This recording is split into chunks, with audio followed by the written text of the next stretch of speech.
2016 Verna diesel car. ఇందులో customer complaint ఏంటంటే timing chain sound హెవీగా వస్తుంది. మేము ఆ ప్రాబ్లం గురించి మొత్తం ఇప్పుడు మొదలు పెట్టినాం. దీన్ని ఇంజిన్ పైన ఉన్నప్పుడే తీయవచ్చు, కానీ కొద్దిగా కంఫర్టబుల్ గా ఉండదు.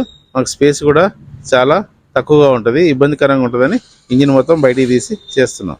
ఇందులో టైమింగ్ చైన్ తో పాటు మొత్తం స్ప్రాకెట్ గేర్స్, టెన్షనర్, గైడ్స్, 2 రకాల టైమింగ్ చైన్లు వస్తాయి. మొత్తం సెట్ మార్చేస్తున్నాం. అయితే ఎట్లాగో ఇది టైమింగ్ చైన్ మారుస్తున్నాం కాబట్టి దీనికి సంబంధించిన డీకార్బనైజేషన్ కూడా చేస్తున్నాం. ఈ కార్బన్ డిపాజిట్ ఇన్లెట్ మ్యానిఫోల్డ్ లో టర్బో చార్జర్, మళ్ళీ తర్వాత ఇంటర్ కూలర్, ఈజీఆర్, వీటన్నింటిలో కార్బన్ డిపాజిట్స్ ఉన్నాయి.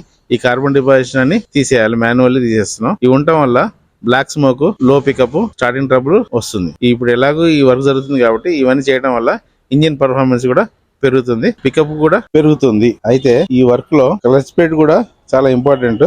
క్లచ్ ప్లేట్ లైఫ్ కూడా ఎండింగ్ లో ఉంది విషయం కస్టమర్ చెప్పాము, అతను మార్చేయమని చెప్పాడు. ఇప్పుడు ఈ వర్క్ లో దీంతో పాటు clutch plate, pressure plate, ridge bearing కూడా మార్చేస్తున్నాం. అవన్నీ కంప్లీట్ చేసి కొత్త వేసేసి డీకార్బనైజేషన్ కంప్లీట్ చేసేసి దీన్ని జాబ్ క్లోజ్ చేస్తున్నాం.